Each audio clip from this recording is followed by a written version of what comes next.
자, 그래서 SVG 컴포넌트는 이렇게 불러오시면 되고요. 이제 제가 이 슬라이드를 PDF로 만들어서 드리면 추우시죠? 네, 이제 닫았어야 되는데 죄송해요. 자, 이 나중에 꼭 한번 읽어보셨으면 좋겠는 게, 물론 제가 작성한 그래픽스 아리아를 보셔도 좋고요.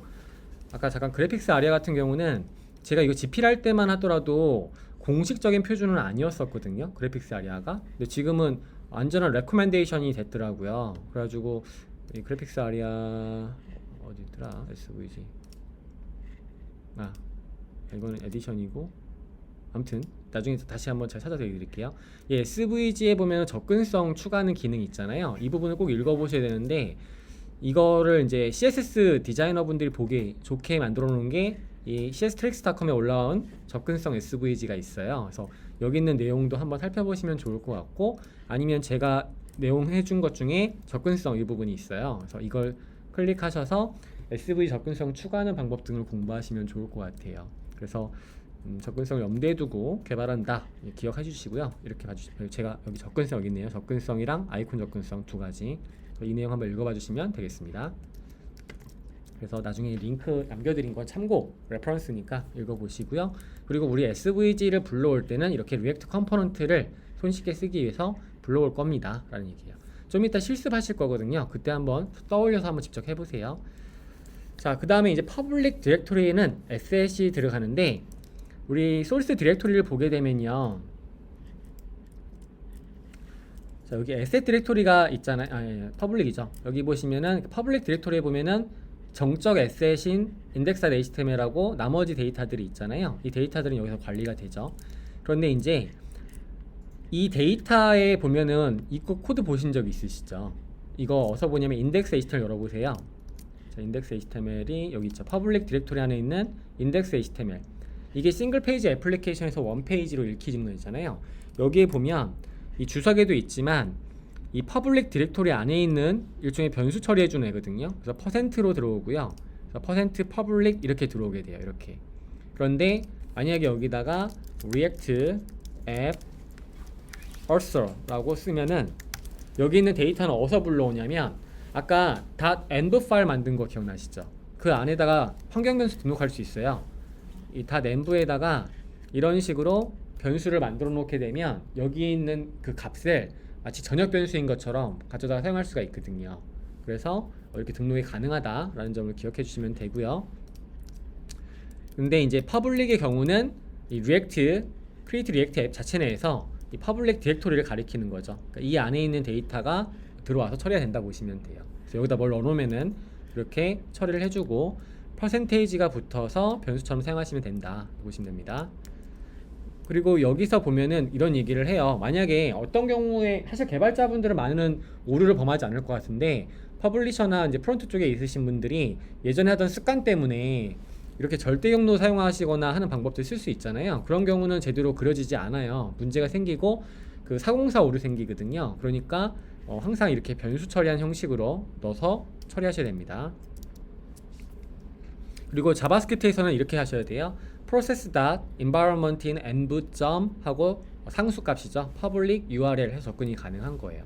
근데 이거는 아까 보여준 것도 똑같아요. 아까 인덱스 볼게요. index.js 파일 여시면은 여기에다가 콘솔 로그를 사용해서 process.env 다음에 노드 env도 가능하고요. 그 다음에 아까 방금처럼 본 것처럼 public URL도 있죠. 그리고 리액트의 앱에 등록되어 있는 값들을 다 출력하실 수 있어요. 자바스크립트에서는. 그러면 개발 도구에서 봤을 때 페이지 로드하니까 얘만 출력됐네요. public URL process env. 이건 제가 좀 확인을 해볼게요. process env 이 안에 뭐가 있는지 볼까요? 그러면 지금 페이지 로드가 제대로 안 되고 있죠. 한번 껐다 다시 켜볼게요. npm 스타트로 다시 구동해 보겠습니다. 그죠. 이렇게 나와요. 정상인데 지금 방금 전에 그 뭔가 이렇게 문제가 있었나 봐요. 그래서 다시 구동을 시키니까 뒤도 나오죠. 그래서 이렇게 보다시피 process.env에서 빼오시면 돼요. 빼오시면 된다는 점 기억해 주시면 돼요. 즉 그 얘기인즉슨 index.html 즉 퍼블릭 디렉토리 안에서 퍼블릭 폴더에 접근하는 방법, 그리고 자바스크립트 파일 또는 JSX 파일 내에서 이 process.env를 사용해 가지고 node env나 또는 public URL이나 또는 여러분들이 .env에 등록해 놓은 환경 변수에 접근이 가능하다고 보시면 되겠죠. 그래서 여기 보시면요, 어떤 얘기가 있냐면 아까 자 여기 보시면은 우리가 기본적으로는요 상대 경로를 사용해서 SS에 있는 데이터들을 불러오잖아요. 여기서 얘기하는 SS이라는 게 리액트 프로젝트에 보면은 모든 건 다 소스 안에 있잖아요. 소스 안에 이미지들을 불러오는 디렉토리를 만들어 가지고 관리를 보통 하는데, 얘는 리액트가 자동으로 그 캐시해 가지고 관리해 주는 애잖아요. 그런데 이 퍼블릭에 있는 거는 아예 관리를 안 해요. 정적 자원이에요. 그래서 우리가 이제 아예 바꿀 필요가 없는 애들 있죠. 그런 애들은 여기다 다 집어넣거든요. 근데 만약에 그거를 리액트 컴포넌트에 불러온다, 그럴 경우라고 한다면 상대 경로가 아니라 이렇게 접근해야 된다는 거죠. process.env.public URL 해서 플러스 해가지고 그 안에 있는 경로를 하면 리액트가 관리하지 않는 정적 이미지나 폰트나 또는 특정 파일을 가져올 수 있다라고 이해하시면 될 것 같아요. 그럼 예를 들어 볼까요? 여기서 지금 한번 예시를 보는 거니까 퍼블릭 디렉토리 안에 보시면 favicon, 뭐 로고 이렇게 있잖아요. 로고 파일을 한번 불러와 보도록 할까요? 로고 파일을. 그러면 우리가 앱에 JS 파일에 가셔가지고요. 자, 앱.js에서 보통은 이런 식으로 이미지를 불러왔었잖아요. 이렇게 불러오는 게 아니고, 자 여기 JSX 코드이니까요. 여기서 바로 입력을 해본다면 로고 말고요. 로고 말고 밑에 쪽에서 자 img 요소 사용해 볼게요. img 요소를 사용하는데 자 데이터 바인딩을 해볼 거예요. 이때 인터폴레이션 구조를 사용하고 여기에다가 process.env. 그다음에 public URL 하고 슬래시 해줘야겠죠. 슬래시 한 다음에 이 안쪽에 로고 512였나요? 512 png 이렇게 넣어주시면 되고, 여기에다는 ed야죠. ed야. 아 이게 지금 뭐죠? 로고 512가 이미지가 이듬이네요. 그러니까 여기서 이듬 이런 식으로 써주시면 되겠죠. 그러면은 이 경로가 여기에서 처리가 된다는 거예요. 한번 직접 입력해 보세요. 제대로 나오면 이렇게 나와야 되거든요. 이렇게 동그란 모양의 이듬 로고가 나와야 되고, 패스를 보게 되면 이렇게 슬래시 로고스 이렇게 들어오게 되는 형태가 됩니다. 네, 다시 돌려놓을게요. 그 다음에 이제 코드를 분리해서 관리하는 부분에 대한 이야기인데요. 리액트에서는요 동적으로 import라고 하는 함수를 사용할 수가 있는데요, 이걸 사용해서 promise 구문을 사용한 다음에 필요한 모듈을 필요할 때 가져올 수 있어요. 그래서 기본적으로 ES6는 안 되는 거를 웹팩이 해주는 거죠. 웹팩이 import라는 함수를 사용해서 찾아주는데요, 이 표준 제한이 된 상태예요. 아직 공식 표준은 아니고요. 표준이 제한이 됐기 때문에 이제 앞으로 쓸 수가 있게 될 거예요, 공식적으로. 그래서 지금은 웹팩이 처리해주고 있습니다. 어떤 거냐면 문장 구문을 보여드릴게요. 지금 보시면은 여기에서 잠깐만요. 여기에 보시면은 헤더 안쪽에 A 요소가 있잖아요. 이 A 요소에 온클릭으로 핸들클릭 연결되어 있죠. 핸들클릭을 보게 되면 이 핸들클릭 구문 내에서 utils에 있는 index.js 파일을요, 이 버튼을 클릭하기 전까지는 불러온 적이 없는 거예요. 해석이 안 되어 있는 거죠. 그러다가 import를 사용해서 불러오는데, 아마 ES6로 import 해보신 분은 알겠지만 뭐가 안 되냐면 import 구문이 이 안에 사용이 안 돼요. import from 뭐로 해서 가져오는 게 안 된다고. 그럼 무조건 그 모듈 영역 최상단에서 불러야 되잖아요. 근데 이런 식으로 조건 처리, 어떤 문 안에서 또는 함수 안에서 또는 콜백 함수 안에서 동적으로 어떤 데이터를 불러와서 쓰고 싶다, 이런 경우에 import를 사용해서 특정 모듈을 불러올 수 있고요. 그 다음에 이게 비동기로 가져오니까 비동기로 가져온 다음에 된 구문과 캐치 구문을 사용해서 성공했을 때 실패했을 때로 분류할 수 있어요. 된 구문 내에서는 모듈을 가져올 때 이건 무슨 뜻이냐면 디폴트로 가져온 모듈이 있을 거 아니에요. ES 모듈. 그 ES 모듈을 utils라는 이름으로 쓰겠다는 거예요. 별칭을 부여하는 거죠. 이게 ES6의 임포트 구문은 어떻게 씁니까? 보시면 ES6의 임포트 구문, 예를 들어서 제가 임포트를 하는데 별표를 사용해서 as라는 말을 사용하잖아요. as라는 말을 사용해서 여기에다가 자 class names from class names 이런 식으로 했을 때 전체 모듈을 가져와 별칭을 부여하는 뭐 이런 식의 문법이 있었던 것처럼, 근데 이제 그게 아니라 어디에서 이 함수 내에서 별칭을 부여할 때는 콜론을 사용하죠. 그래서 기본 모듈을 utils로 쓰겠다라는 뜻인 거고요. 다음에 콜백 함수 내에서 utils가 가지고 있는 each 메서드를 사용한 다음에 도큐멘트에 있는 앱 안에 있는 모든 요소를 찾아가지고 돔 노드에 set attribute로 데이터 인덱스를 추구하는데 노드의 인덱스 값으로 각각의 요소 가지고 있는 인덱스, 순할처라는 인덱스를 넣어주겠다라는 코드를 작성할 수 있는 거죠. 그러니까 이건 돔 스크립트 코드인데 비동기적으로 임포트를 호출한 다음에 뭔가를 수행하고 싶을 때 이럴 때 사용할 수 있습니다라는 거예요. 지금 이게 필요해 라고 할 수 있을지 모르겠지만 프로젝트 하다 보면 이제 필요한 상황이 생길 수가 있는 거죠. 뭐 최적화적인 측면이나 성능적인 측면이나, 그래서 이렇게 임포트와 then 캐치문을 사용할 수 있습니다. 뭐 간단하게 한번 해볼까요? 간단하게. 그러면 자 간단하게 해보기 위해서 어디에다가 소스 안쪽에다가 utils 디렉토리를 만들게요. utils 디렉토리 만들고 새 파일 index.js 파일 만들겠습니다. 다시 한번 source 안쪽에 utils 그 안에 index.js를 만들어 주세요.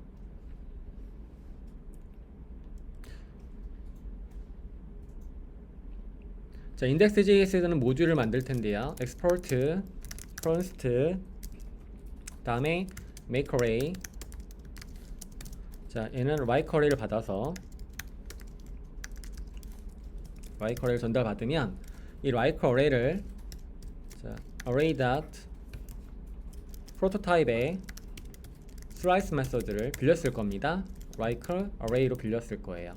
자 이렇게 써주면은 얘는 이제 make array라는 유틸리티가 생기는 거죠. export const each라고 하는 유틸리티를 만들어 볼게요.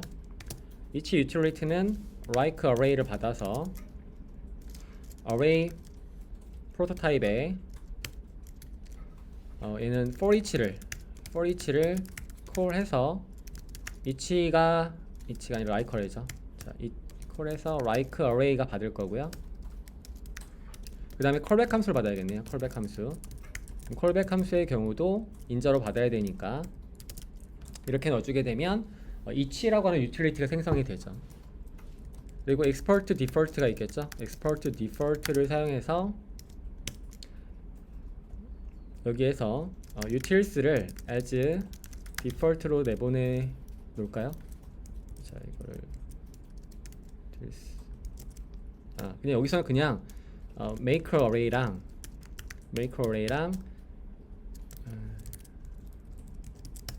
오토 임포트가 지멋대로 불러와서 each 이렇게 내보내 보겠습니다.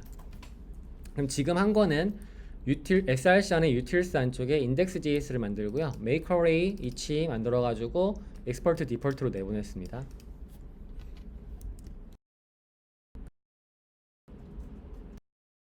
한번 같이 해보면 자 이렇게 코드 작성하신 다음에 자 새로 고침한 상태에서 네트워크 패널을 볼게요. 네트워크 패널을 봐주시면 되고요. 이 네트워크 패널에 이게 필터예요. 이 필터 열어주시면 돼요. 이 필터 연 다음에 all 말고 JS를 클릭합니다. JS를. 자 그러면 처음 이제 페이지가 로드가 됐을 때 JS를 보면 번들하고요 1청크하고 메인 청크랑 메인 업데이트 JS랑 백엔드 JS 이렇게 들어오잖아요. 근데 여기 밑에 있는 이제 이 링크 있죠. 링크 여기 보이시죠? 이듬 저 링크를 클릭을 하니까 동적으로 이 청크 파일을 불러오잖아요. 그래서 이렇게 동적으로 데이터를 불러와 쓰고요.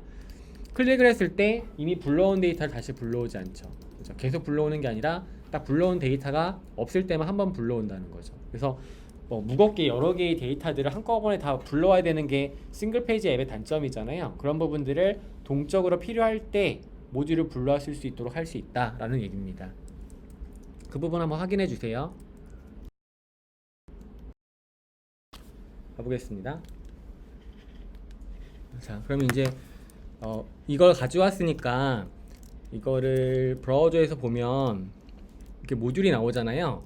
그럼 보게 되면은 그냥 들어오는 게 아니고 이게 ES의 모듈 형태다 보니까 디폴트가 있고 그 다음에 make array랑 each가 가까이 있거든요. 그래서 얘네들을 만약에 불러온다.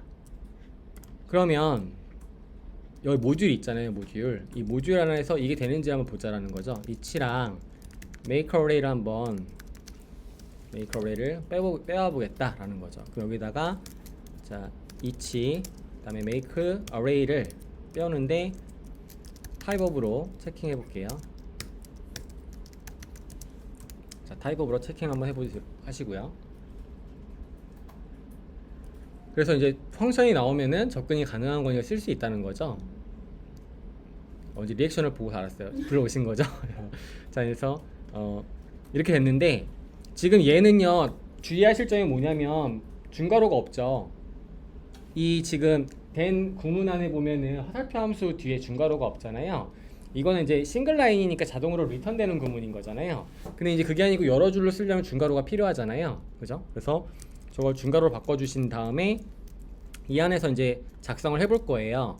document.query selector를 사용해서 자, query selector 사용해서 img 요소를 한번 가져와 볼게요. 근데 그 img 요소를 그냥 쓰지 않고 자 each라고 하는 utility 함수 내에다가 전달을 시켜 볼 건데 each utility 함수에 전달을 시킬 거고 그 다음에 여기서 callback 함수를 사용하겠죠. 그래서 여기서는 DOM 엘리먼트 그 DOM 엘리먼트에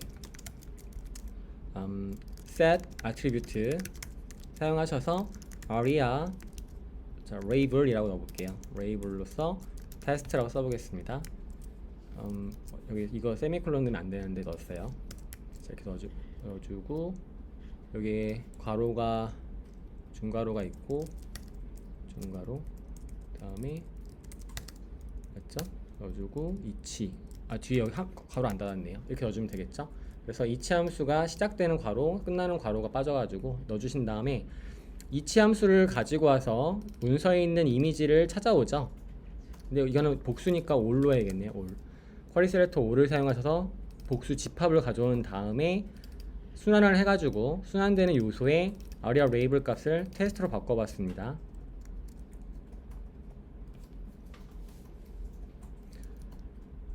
아니면은 근데 이미지가 지금 문서에 하나밖에 없나요? P, 헤더, 로고, SVG 요소가 있네요. 제가 SVG 넣어볼게요. SVG 요소가 위에 있으니까 가져온 애를 찾아가지고 타이틀로 바꿔볼게요. 타이틀로 이듬 이렇게 써보겠습니다. 지금 둘 다 써봐야 되니까 이렇게 써볼게요. 위에다가 도큐멘트 엘리먼트의 children을 make array를 만들어서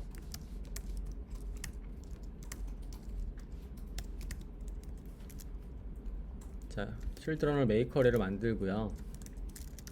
자 여기서는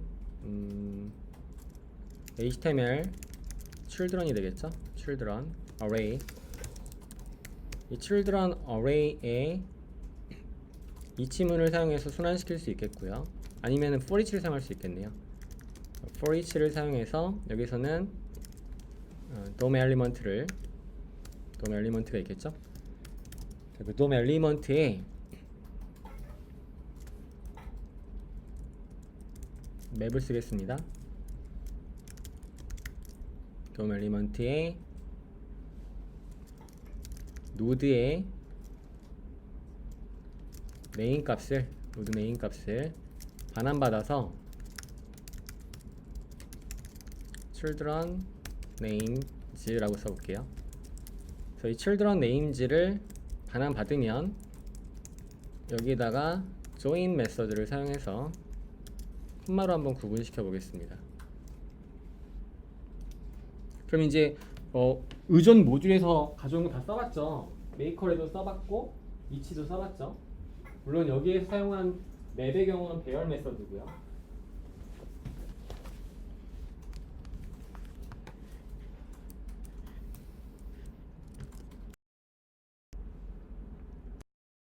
볼 건데 자 새로 고침 한번 해볼게요. 자 이렇게 들어온 상태에서 먼저 SVG 요소를 보면은 SVG에 타이틀 값이 없죠. 그리고 아까 안 되신 분도 계시긴 하셨는데 JS 상태에서 클릭하니까 동적으로 청크 데이터가 들어와야 되고 그 다음에 엘리먼트에 와서 SVG 보니까 뭐가 들어와 있어요? 타이틀 값으로 헤드하고 바디가 들어와 있죠. 그 얘긴즉슨 동적으로 모듈을 가져와서 그 모듈에 있는 이치 함수와 다음 makeArray 함수를 사용해서 돔 스크립트로 제어해보는 부분을 봤습니다. 이거 나중에 공유해드리면 한번 그때 다시 한번 상기해보도록 하시고요. 자, 이렇게 처리했다 라고 보시면 돼요. 그래서 포드를 분리해서 관리할 때 이 향후 표준이 될 임포트 함수를 사용할 수 있습니다. 그걸 얘기 드리고 싶었고요. 다음에 뭐도 사용할 수 있냐면 async await 함수를 사용할 수 있어요. 비동기 함수죠. 잠깐 비동기 함수를 보면 MDN에서 보여지죠. 이 비동기 함수는 브라우저 호환성을 보면은 i는 지원하지 않습니다. 하지만 아까 보신 것처럼 리액트 앱의 폴리피를 사용하시면 async 함수를 사용할 수 있어요. 이 async 함수는 함수 이름 앞에 뭐가 붙는 거죠? async라는 키워드가 붙죠. 그리고 then, catch 이와 같이 promise 방식을 쓰는 게 아니라 await를 사용하는 방식을 써서 마치 동기 코드인 것처럼 처리해줘서 더 많은 사람들이 쓰고 있죠. 자, 이 부분을 볼게요. 코드를 보게 되면 자, 핸들 클릭에 async, 에로 함수 앞에 async가 붙죠. 그리고 뭐가 없습니까? then 구문이 없죠. import then 구문이 없고 try catch문을 사용해야 돼요. 그 promise 같은 경우는 catch가 있기 때문에 then 다음에 catch를 통해서 오류를 감지하잖아요. 그런데 이 await를 통해서 비동기 데이터를 불러올 때 이 오류를 감지하는 방법은 try catch문을 써서 오류를 감지해서 오류 메시지 출력해 줘야 됩니다. 자, 이걸로 바꿔볼게요. 비동기 함수를 사용해서. 지금 중요한 거 이거 아니에요. 이거 중요한 게 아니고 그냥 여러분들 입장에서는 뭘 쓰지 않는다? then catch 쓰지 않겠다 이 얘기죠. 자, 이거 말고요. 자, 이 구문을 제가 onClick 말고 이쪽에 onMouse over를 해볼까요? 자, onClick 말고 onMouse 엔터로 합시다. onMouse 엔터가 되면 이벤트 객체를 받죠. 자, 이벤트 객체를 받은 다음에 어차피 지금 이벤트 객체 필요 없긴 한데 여기서는 import 구문을 사용하기 전에 먼저 try catch문을 사용할게요. try catch문. 자, 에러 구문에서는 console.error를 사용해서 자, 이거는 객체 구조 분해 할당을 사용하겠습니다. 메시지. 이 메시지를 에러 객체에서 빼오도록 하죠. 메시지를 빼와서 출력하도록 하고요. try 구문이 중요하죠. import를 사용하는데 그 전에 이 비동기 함수 안에 비동기 함수 앞에 async를 사용하는 거죠. async 이렇게 사용하시고 그 다음에 await를 사용하셔서 await를 사용해서 import 함수를 사용합니다. utils 안쪽에 index 불러오죠. 인덱스를 불러오고 그 다음에 얘를 갖다가 변수에 담아야겠죠. 변수에 담는데 객체 구조 분해 할당을 사용하셔서 자, 여기서는 each 이렇게 사용할 수 있겠죠. each랑 그 다음에 makeArray를 호출할 수 있습니다. 콘솔 로그를 사용해서 each, makeArray를 사용할 수 있겠죠. 이때 마찬가지로 typeof로 체크해 보시면은 펑션이 나오면 정상이겠죠. 마우스 올렸을 때 말이죠. 네. 이제 차이점은 밑에는 그냥 import 함수 쓰고 전달받는 반환받는 promise 객체의 then 메서드를 사용했다면 얘는 async 함수를 사용해서 await를 사용했죠. 그렇죠? 그래서 사실 그런 얘기 많이 하죠. 이 then 구문이 then 연결되는 형식이라서 콜백의 문제는 해결을 하는데 오히려 이 await를 더 선호하시는 분들이 많이 계시니까 저렇게 async await를 쓰시는데 호환을 위해서 우리는 아까 리액트 앱에 폴리피를 불러왔습니다. 작성해 보시고요. 여기까지 확인하고 잠깐 쉬었다가 진행하실 거예요. 아마 오늘은 실습을 할 수 있을지 모르겠네요. 자, 보겠습니다. 자, 그래서 아까 출력해 본 결과들이잖아요. 여기서 아까 인덱스 잠깐 열어볼게요. index.js에서 제가 콘솔 로고 놓은 게 있어가지고 이거는 지우도록 하고요. 다음에 여기 페이지 로드 하면은 A 요소에 마우스가 올라왔을 때 펑션이라고 뜨죠. 그렇죠? 펑션이라고 뜨니까 이벤트가 잘 연결된 거 볼 수 있고요. 그리고 이거 네트워크에서 아까 안 불러와주신 분들이 저 빼고 다 안 불러와주셨어요. 그래서 그거는 제가 나중에 확인한 후에 다시 한번 얘기를 드려보도록 하겠습니다. 지금 페이지에서 마우스 올리니까 이 청크 이거 안 보이는구나. 이 청크 들어오고요. 그 다음에 클릭하니까 이 청크 아까 하나군요. 그래서 똑같은 데이터를 불러왔으니까 그 데이터가 마우스가 오버하니까 들어오는 걸 확인할 수 있는데 이 부분이 왜 여러분 크롬에서 안 보여지는지를 좀 확인해 보도록 할게요. 근데 우선은 제 크롬 버전의 경우는 지금 현재 80.0.3987.87인데요. 혹시 그 업데이트 한번 해보시고 확인해 보셔도 좋겠고요. 우선은 그러하다라는 얘기입니다. 네. 우선은 넘어갈게요. 저렇게 넘어가고, 자, 이제 코드의 분리 관리 척인해서 여러분이 두 가지 활용할 수 있는데, 하나는 promise랑 import 함수, 두 번째는 async 함수랑 import 함수 사용할 수 있습니다. 그리고 i 호환 가능하다는 거 확인했죠? 넘어갈게요. 다음에 환경 변수, 아까 했던 얘기죠. .env에다가 만들 수 있는데요. 지금 보는 것처럼 이렇게 사스 패스 말고도 리액트 앱으로 이걸 접두사로 시작하는 형태로 여러분이 전역 변수처럼 어느 JS 파일이나 HTML 파일에서 불러올 수 있는 형태로 뭔가를 입력할 수 있는데요. 그런데 Create React 앱 문서에서는 주의를 주고 있어요. 뭐냐면 이 코드를 JS에서 불러오잖아요. 근데 만약에 그게 비공개 키여야 된다, 보안이 중요하다라고 한다면 쓰지 말라는 거죠. 왜냐면은 이 빌드 과정에서 포함이 된다는 거예요. 그 시크릿 키가. 그러니까 노출이 되기 때문에 그런 키는 여기서 쓰지 말고, 당연히 얘는 싱글 페이지 앱이잖아요. 그러니까 프론트엔드에서 돌아가는 거 문제인 거고, 이 백엔드랑 조인해서 백엔드 쪽에서 보안 데이터를 가지고 있어야겠죠. 그래서 프론트에서는 뭐 개인 작업 말고 만약 중요한 작업이면은 이거 사용하시면 안 됩니다 라는 얘기를 하고 있어요. 그리고 이거 아까 확인하셨죠? 이거 불러오는 거. 그래서 자바스크립트 쓰실 때는 이렇게 process.env.react 앱의 어떤 특정한 키를 가져온다거나, 또는 HTML 코드에서는 %라는 것 내에다가 코드를 쓰시면 동적으로 할당받을 수가 있어요. 자, 이 부분만 좀 확인해 볼게요. 저 부분을 확인하려면 퍼블릭 안쪽에 있는 index.html 파일을 열어주도록 하고요. 그 다음에 타이틀 코드, 자, 타이틀 코드에다가 제가 변수를 사용해 볼 건데 %% 넣으시고요. 리액트 앱에 저는 등록해 있는 게 얼서라고 등록되어 있었잖아요. 이 값이 이제 동적으로 들어오는지를 한번 확인해 보는 거예요. HTML 코드에 지금 퍼블릭 디렉토리 안에 있는 HTML 파일이죠.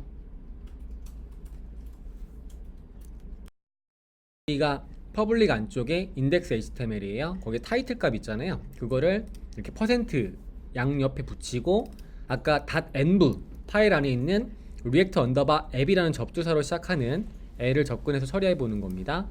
그리고 브라우저에서 보게 되면 짠 하고 어때요? 나오죠. 그죠? 그 얘기인즉슨 접근이 가능하다는 사실이에요. 그런데 그 .env 파일을 보시면요, 화면 잠깐 보시면 .env 파일 보시면 사스 패스가 있잖아요. 이것도 접근이 가능할까요? 얘는 접근이 가능했는데, 그러면 여기서 볼게요. HTML 파일에서 사스 패스를 넣어볼게요. 그 다음에 브라우저에서 확인해 보니까 안 되죠. 즉 조건은 react underbar 앱이라고 하는 접두사가 붙은 것만 가능해요.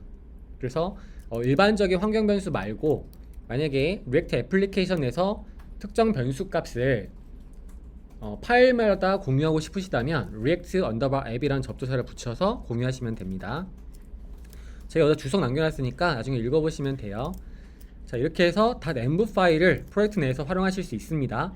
이거는 제가 뭐 드리는 얘기가 아니라 아까 공식 문서 있잖아요. 거기 나와 있는 내용을 정리해 드린 거예요.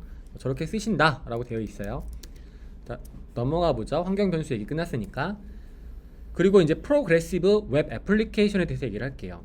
자, 점진적인, 이 프로그레시브란 말은 Vue.js 해보신 분들은 다 보셨을 법한데요. 점진적인 형태의 웹 앱이잖아요. 얘네들의 목표는 딱 하나예요. 웹이 가지고 있는 단점을 해소하고 마치 네이티브 애플리케이션인 것처럼 만들어주는 것이 PWA라는 거죠. 그래서 보면은 배포 빌드할 때 PWA 옵션, 오프라인 캐시나 또는 캐시 우선 동작 이런 것들을 구동시켜주는 것이 리액트 처음에 템플릿 깔면은 들어오는 서비스 워커 있잖아요. 얘를 갖다가 레지스터로 등록시키는 거거든요. 근데 지금 unregister 상태일 거예요. 근데 제가 지금 바꿔놨죠, 코드를. 지금 여기 보시면은 index.js. 자, 이 코드를 잘 보시면 제가 뭐라고 써놨냐면 process.env의 node.env 값이 production, 즉 배포일 때만 뭐 하라는 거죠? 서비스 워커에 레지스터를 등록하라는 거예요. 이거를 만약에 여러분 기억하실 거예요. 그냥 기본 템플릿 쓰면 unregister로 돼 있거든요. 안 쓰겠다는 얘기예요. 등록 안 하겠다는 얘기예요. 근데 그걸 배포할 때는 뭐 하라는 얘기죠? 등록하라는 얘기예요.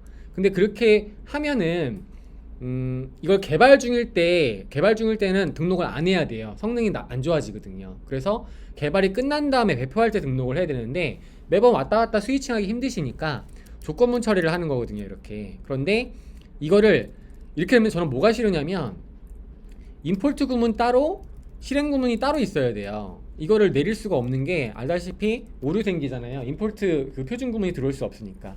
그래서 뭘 쓸 수 있다? 아까 임포트 함수를 사용할 수 있다는 거죠. 그래서 이렇게 사용하지 마시고 여기서 필요한 거는 뭐예요? 그 컴피그 안쪽에는 서비스 워커잖아요. 이거를 지워버리시고 이 라인을 지워버리시고 이 조건문 내에서 임포트를 사용해서 저 코드를 가져온 다음에 된 구문을 사용해서 처리해 볼 수 있다는 거죠. 그 코드가 지금 실습은 안 하셔도 돼요. 오늘 마지막 시간이니까 지금 코드를 보시면은 제가 안 바꿔놨군요. 그러면은 이 코드 말고 잠시만요. 자, 제가 잠깐 열어볼게요. 얘 말고 그러면 EDI UI에 들어가서 제가 아까 여러분들 수업하기 전에 미리 시뮬레이션 할 때 가이드를 해본 게 있는데 여기에 index HTML 파일 열어볼게요. 여기에다가는 제가 써놨죠. 이런 식으로 쓸 수 있다는 얘기예요. 보는 것처럼 이 조건이 3이면 즉 배포용이라면 그때 임포트에서 config 안에 서비스 워커로 가져온 다음에 그리고 나서 모듈에서 레지스터를 빼오고 레지스터를 실행하시면 됩니다. 이렇게 바꿀 수 있다는 얘기죠. 그럼 뭘 안 불러도 돼요. 위에서 불필요하게 임포트 따로 실행구문 따로 분리 안 시키고 하나의 덩어리 내서 처리하실 수가 있을 겁니다. 자, 이거는 실습 안 하시고 이건 실습 안 하시고 우리 임포트 아까 했던 거 그거 응용할 수 있다는 점이에요. 자, 여기까지 하고 넘어가죠. 이거 설명하다 말았구나. 지금 보면 이 프로그레스 웹 애플리케이션에서 들어보셨나요? PWA에 대해서? 우리 보통 리액트 네이티브로 모바일 네이티브 앱을 만든다는 거 그것 때문에 리액트 쓴다는 거 여기까지는 들어봤잖아요. 근데 이 PWA가 Vue.js도 PW를 내보내준다, 앵귤러도 내보내준다, 그리고 리액트 내보내준다는데 도대체 이 PWA가 뭔가 한번 정리하고 가보자 라는 거죠. 그래서 이 PWA라는 부분을 구글에서 정리를 잘 해줬어요. 여기 영상 보시면은 이 PW 만든 사람이 이렇게 설명하거든요. 근데 우리 이거 다 볼 시간이 없잖아요. 그래서 제가 살펴봤어요. 그냥 그 내용만 빠르게 전달을 해드리는 걸로 할게요. 자, PWA는 우선 알려진 바로는 페이지 속도를 향상시킨다. 이유는 정적 에셋을 캐시하기 때문이다라는 거고요. 그리고 오프라인 상황에서도 작동이 된다. 마치 앱처럼 설치한 앱처럼 작동이 되는데 웹이지만 앱과 유사하다라는 거죠. 그리고 스마트폰에 추가 가능하다. 그래서 마치 설치를 하지 않고도 앱처럼 쓸 수 있다는 거죠. 그 다음에 메타데이터를 가지고 있기 때문에 앱의 아이콘이나 또는 브랜딩 또는 컬러, 아이콘 이런 것들을 설정할 수 있다라고 되어 있습니다. 근데 이거만 보면 그냥 웹을 갖다가 커버링 한 거 아니야? 이런 느낌이 들 수 있다는 거죠. 근데 그게 전부가 다 아니다라는 사실이죠. 보면은 속도 디버깅 문제로 배포할 때만 사용하라고 안내하고 있어요. 그래서 우리 그 표준 템플릿, 기본 템플릿을 보면 unregister로 돼 있잖아요. 그래서 그걸 조건문을 감싼 거고 구문 정리를 위해서 import 함수 사용해가지고 된 구문 내에서 register 등록한 걸 해봤죠. 그리고 또 하나 특징, 이거를 여러분이 테스트 해보려고 해도 작동이 안 돼요. 왜냐면 기본적으로 create react 앱은 빌드 하면은 localhost 3000번 나오잖아요. 그게 HTTP 프로토콜을 사용하거든요. 그런데 이 오프라인 캐시를 사용하는 PWA는 HTTPS에서만 동작을 하기 때문에 이걸로 앱을 구동시키지 않으면 안 된다는 거예요. 그래서 결과적으로는 지금 로컬 환경에서는 이걸로 열지 않는 이상은 테스트가 안 된다는 점, 그냥 그 점을 기억해 주시고요. 이제 볼게요. 이거는 아까 그 영상에서 제가 캡처를 한 거예요. 자, 웹의 특징이 있고 앱의 특징이 있는데요. 웹의 경우는 어느 디바이스건 실행이 가능하다는 그런 장점이 있죠. 그죠? 근데 얘는 특정 어떤 에코시스템 내에서, 그래서 iOS 앱은 iOS에서만 돌아간다, 뭐 이런 식의 어떤 단점이 있는 거고요. 파란색은 장점이고 또는 돌아간다. 얘는 다운로드라고 설치를 해야지만 쓸 수 있죠, 앱은. 그런데 웹의 경우는 어디서나 빠르게 열어서 바로 사용할 수가 있는 거죠. 장점. 뭐 대표적으로 뭐가 있을까요? 구글의 그 덕스라든가 이런 것들은 열어서 바로 사용할 수 있잖아요. 그런 것들. 그 다음에 얘는 꼭 브라우저에서 열어야 된다는 거죠. 근데 얘는 뭐 런처가 있겠죠. 런처나 파일을 통해서 오픈할 수 있다는 점이겠죠. 그런데 이제 얘는 안타깝게도 뭐예요? 항상 브라우저에서 열한다는 점이죠. 근데 이제 얘는 그 자체의 파일을 열면 되죠. 창을 열면 되는 거고, 얘는 윈도우에 동작을 하고 얘는 탭에 동작을 하는 거야. 뭐 이런 이야기들이에요. 그리고 얘는 오프라인 작동이 안 돼요. 네트워크 연결 안 되면 웹은 그냥 끝이죠.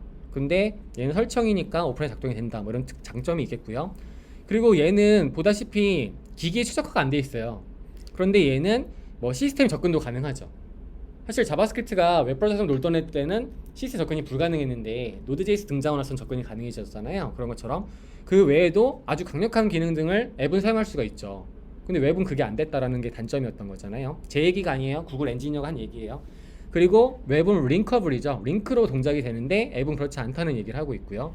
그 다음에 나는 이것을 사용한다. 근데 나는 뭐 이것을 소유한다. 이런 식의 어떤 관점적 차이가 있다고 얘기를 하고 있어요. 그 다음에 PWA는 어떻게 얘기하냐면 말 그대로 유니버셜 애플리케이션 플랫폼이라는 거예요. 지금 보면은 모바일 같은 경우는 iOS, 안드로이드 각각의 플랫폼에 따라서 앱이 따로 있는 거잖아요. 그거 문제 때문에 뭐 등장했던 기술들이 하이브리드 앱 이런 것들이 있었는데 성능 무진장 느려가지고 요 무진장 먹고 있는 게 하이브리드 방식이잖아요. 그래서 그거를 보완할 수 있는 형태로 등장한 게 React Native 또는 일렉트론 같은 거 사용해가지고 아예 데스크탑 앱을 퍼블리싱하는 형태인 거죠. 근데 이제 얘는 핵심이 그거예요. PWA는 말 그대로 웹 기술을 가지고 한다는 거거든요. 얘네 특징은 보면 얘네는 어떤 장치에서도 웹처럼 작동이 가능하고 얘는 열어서 바로 쓸 수 있어요. 웹이니까. 그리고 뭐 할 수 있대요? 설치를 할 수 있다는 거예요. 앱처럼. 웹이지만 설치할 수 있다. 그 다음에 얘는 브라우저에서 열죠.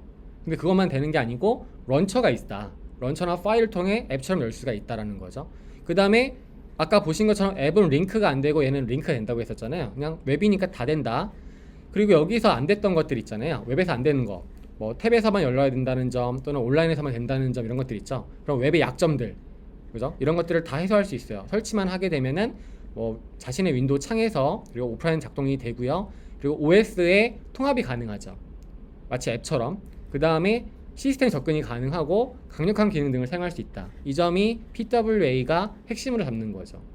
그 다음에 이건 내가 사용할 수도 있지만 내가 소유할 수도 있다. 이런 식으로 웹과 앱의 그 크로스 플랫폼 형식으로 가진다는 뜻인 거죠. 이게 장점이다 라는 얘기를 했고요. 그래서 하이 퀄리티 유저 인터페이스, 즉 HTML, CSS, 자바스크립트를 가지고서 뭐 애플리케이션이든 웹의 UI를 구현할 수 있다는 뜻이겠고요. 그 다음에 런처 아이콘을 제공해 준다는 거죠. 마치 설치형 앱처럼. 그 다음에 시스템 인테그레이션, 즉 시스템의 통합이 가능하다라는 얘기를 해주고 있습니다. 그래서 보게 되면 얘는 맥 운영체제고요. 얘는 윈도우즈 운영체제고 얘는 크롬 OS예요. 크롬 OS, 모바일 OS인데 똑같은 앱이에요. 똑같은 앱인데 동일하게 작동이 되고요. 영상을 보시면 3D거든요. 3D 앱이에요. 그래서 3D로 돌아가는 애플리케이션 스케치업을 웹 기술로 만들어가지고 데스크탑 내에 설치해 쓴다는 얘기를 보여주고 있는 거예요. 그래서 안드로이드, 리눅스, 맥OS, 크롬OS, 윈도우즈 즉 웹 기술 하나 가지고 모든 플랫폼 내에 돌아간다는 얘기가 되는 거고요. 얘네는 기본적으로 웹사이트잖아요. 웹사이트인데 설치를 하게 되면 웹 앱 매니페스트를 사용해서 이게 우리 그 퍼블릭 폴더 안에 보면 manifest.json 파일 있잖아요. 그걸 가지고서 앱의 모양 그리고 뭐 그 스코프 다음에 그 스타일 이런 것들을 다 거기서 정해요. 브랜딩 이런 것들을. 그다음에 서비스 워커는 오프라인 캐시라든가 뭐 시스템 접근한다든가 이런 부분들을 관리해주게 되고요. 그 외에도 능력을 확장할 수 있어요. 마치 노드.js가 그 시스템 접근할 수 있는 것처럼 그런 것들을 확장해주고요. 다음에 OS 통합이 가능하다 이런 부분들, 즉 웹 기술을 가지고 처리할 수 있다는 걸 구글 엔지니어가 설명하고 있었어요. 그래서 보면은 이 말이 핵심인 것 같은데 PWA는 모바일하고 데스크탑을 동일한 코드를 가지고 처리할 수 있다 이런 부분을 이제 보여주는 거죠. 그래서 이제 매니페스트 코드를 보면 단순해요. 링크를 사용해가지고 매니페스트 릴레이션 관계성 문서랑 연결되어 있는 형태로 매니페스트 JSON을 불러오면 되는데요. 이 파일은 리액트 애플리케이션에 보면 자동으로 들어가 있죠. 이렇게. 그래서 지금 제가 미리 작성해 놓은 건데 이 안에 이거 이름 바꿔주시고 여기 있는 이 아이콘이 설치했을 때 그 앱이에요. 이게 설치했을 때 보여지는 앱 아이콘이에요. 그리고 여기 보면은 테마 컬러 있죠. 심 컬러. 이 심 컬러가 윈도우 프레임의 색상이 되는 거죠. 이런 식으로 디자인해 줄 수 있고 백그라운드 색상 지정할 수 있고요. 그 다음에 이 매니페스트 코드예요. 그 다음에 서비스 워커 작동하는 건데 사실 우리는 이런 코드 작성하지 않았잖아요. 왜냐면 리액트가 제공해 주니까 그냥 그거를 갖다 등록만 시킨 거죠.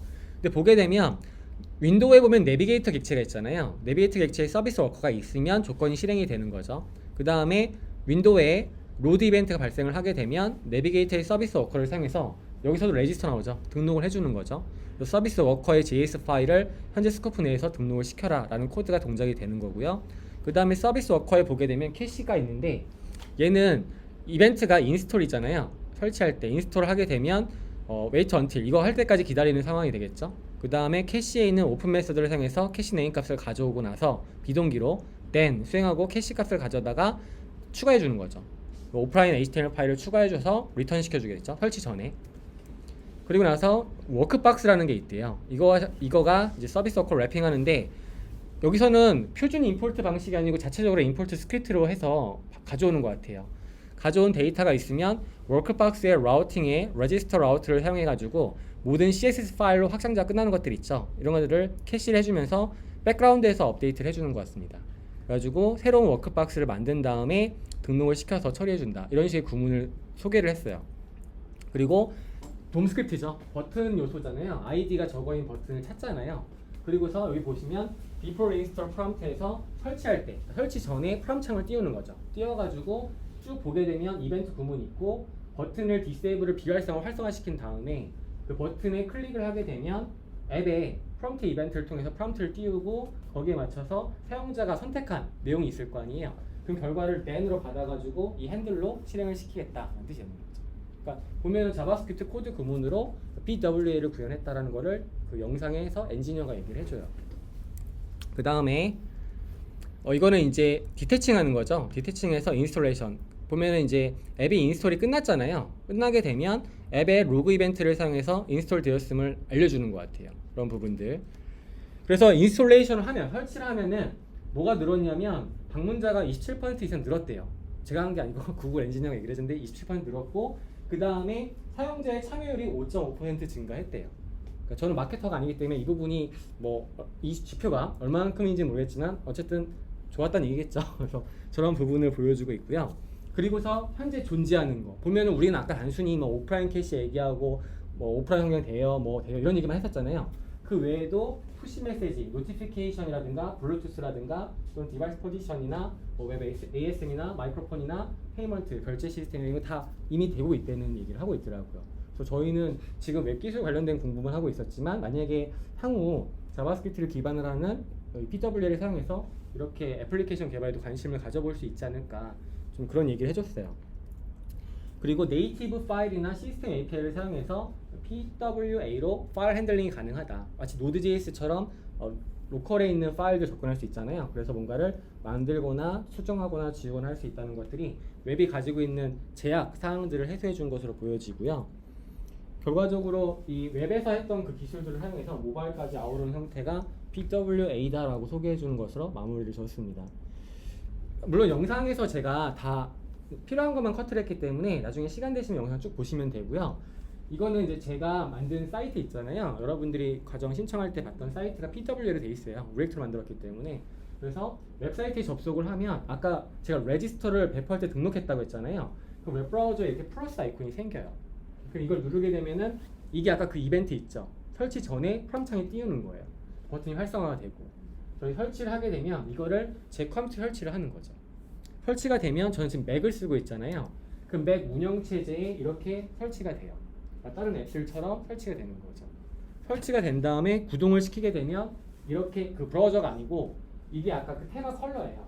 이렇게 해서 독립적인 형태로 창이 뜨는 거예요. 근데 지금은 제가 웹사이트를 만들었으니까 웹사이트를 여기서 보는 느낌이잖아요. 근데 아까 그 데모 영상에 보면 스케치 애플리케이션, 드로잉 애플리케이션처럼 실제 그 통신을 통해 데이터 주고받을 수 있는 형태의 앱을 직접 만들 수 있다는 거죠. 그러니까 얘네가 얘기하는 방식은 웹 기술을 가지고서 PWA로 구현을 하게 되면 여러 플랫폼 내에서 하나의 코드를 가지고 제어할 수 있다는 걸 보여주는 게 그 구글이 계속 밀고 있는 PWA라고 보시면 될 것 같아요. 되셨죠? 네. 이렇게 됐고요. 그럼 제가 보여드리면 그 여기 있잖아요. 구동을 해볼게요. 클릭을 하면 실제 앱이 이렇게 구동이 돼요. 이게 웹사이트가 아니고 앱이거든요. 앱이 구동이 된다라고 보시면 돼요. 확장도 여기는 이제 앱이고 윈도우즈는 EXE로 설치가 되고 뭐 이렇게 되겠죠. 자, 그 다음에 저거는 사실 그거 없어요. 지금 이 페이지의 경우는 뭐 서버랑 통신해가지고 데이터베이스가 가져오고 뭐 CRUD하고 이런 거 없어요. 그냥 웹사이트일 뿐이에요. 근데 이제 만약에 여러분들이 웹 기술을 가지고 저런 걸 구현해서 실제 앱을 만들 수 있다는 점을 구글이 보여주고 있다는 걸 얘기해 준 거죠. 자, 그러면 이제 얘기를 드렸고 공식 문서에 가시게 되면 제가 지금 설명드린 내용들 있잖아요. 도큐멘테이션에 보면 제가 이거를 쭉 훑어보고 읽어보면서 지금 이제 필요한 것들 있죠. 물론 여기에 그런 거 있어요. 백엔드랑 통합하는 거 이런 건 제가 안 소개해드렸어요. 제가 백엔드 개발 쪽이 아니니까 오히려 여기 계시는 백단 개발하시는 분들은 이걸로 통합하는 걸 보시면 되고요. 그리고 뭐가 또 없냐면 디플로이먼트 있죠. 배포하는 거. 어차피 저는 깃허브에 배포하는 것만 할 건데 그 외에도 뭐 썰지라든가 여러 개 배포하는 게 나와요. 파이어베이스 배포한다든가. 그게 궁금하시면 여기 디플로이먼트 보시면 되고요. 나머지는 대부분 소개해드렸어요. 그래서 어차피 영문으로 돼 있긴 하더라도 지금 전체 내용을 보셨으니까 이 문서를 한번 쭉 훑어보시면 도움이 되지 않으실까 생각이 듭니다. 자, 이렇게 얘기를 드렸고 이제 잠깐 남은 시간 동안 실습을 좀 해볼 건데요. 우선은 뭘 해볼 거냐면 실무에서 보면요, 그냥 정말 디자인 시안 가지고서 바로 리액트를 전문적으로 쓰시는 분들이 퍼블리싱을 하면서 UI를 구현해가지고 백단 데이터 통신해가지고 만들 수 있겠죠. 근데 그게 아니고 기존의 HTML, CSS, JS로 구성되어 있는 기존 웹 파일이 있을 수 있잖아요. 그 웹 프로젝트를 리액트로 옮기는 과정을 실시를 먼저 좀 해볼 거예요. 그래서 제가 HTML, CSS, JS로 되어 있는 파일을 공유해 드릴 거고요. 그걸 여러분들이 영상 강의로 공부했던 그걸 리액트로 옮겨보는 작업을 한번 해보자라는 거죠. 그래서 어떤 페이지냐면 제가 피그마라는 디자인 툴을 사용해서 아까 제가 보여드렸죠. UI, 모바일 UI랑 데스크탑 UI를 심플하게, 왜냐면 학습부터 어려우면 복잡하면 짜증나잖아요. 단순한 예제를 만들었고 그 예제를 HTML, CSS, JS 페이지로 만들어서 웹에서 테스팅을 해본 거예요. 작동이 되는데 영상 잠깐 보시면 지금 보시면은 아까 그 고르 탑 버튼이잖아요. 고르 탑 버튼이 클릭을 하게 되면 페이지가 상단으로 올라가죠. 예전에는 jQuery로 저런 걸 구현했는데 최근에는 스크롤 인투 뷰라고 하는 그 퓨전 기술을 사용해서 구현이 가능해요. 스크롤 인투 뷰 어떤 거냐면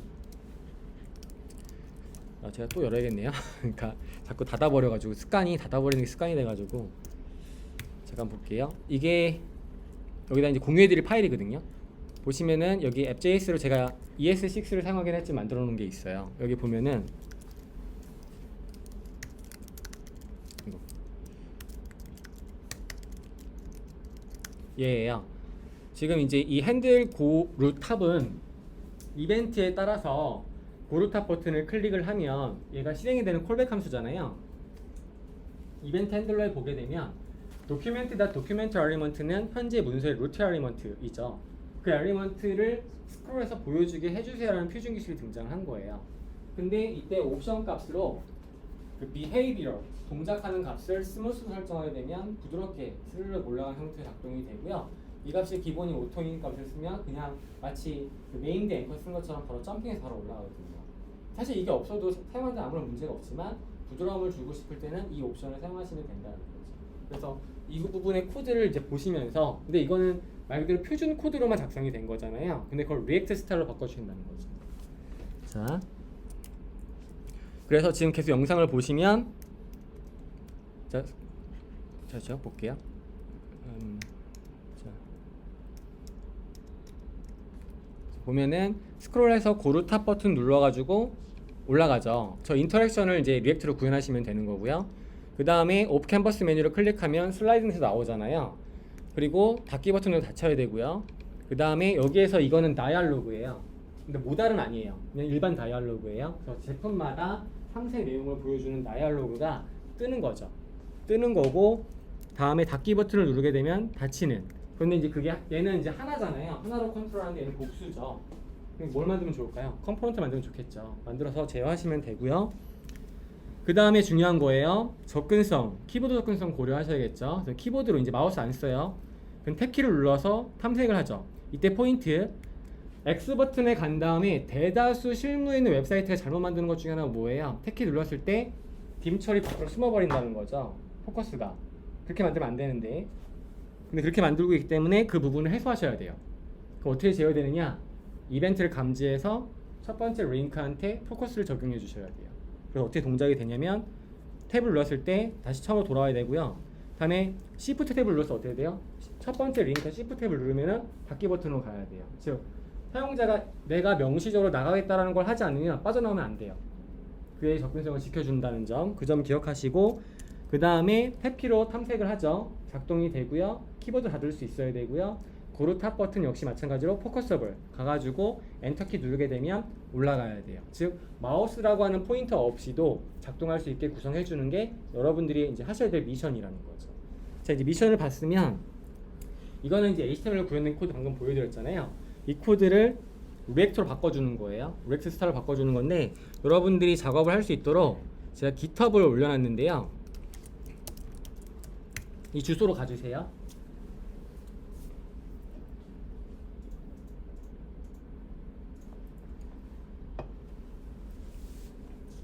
github.com/yamunain/edia/UI에서 대소문자 구분해 주시면 되고요.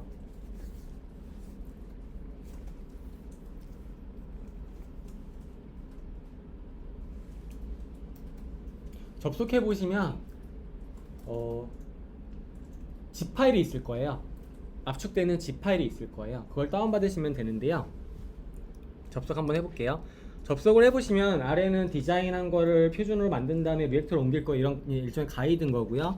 여기에 보시면 zip 파일 보이시죠? 이 zip 파일을 다운받으시면 돼요. 이 zip 파일을 다운받아서 압축을 풀고 그 다음에 방금 정리했던 내용들 있잖아요. 그래서 오늘 다 완성하자는 게 아니라 그걸 가지고서 한번 진행을 해보시는 거고요. 남은 한 3-40분 정도는 이제 그걸 진행하시면서 질문이 있으면 저를 불러주시면 제가 가서 도와드리는 걸로 할게요.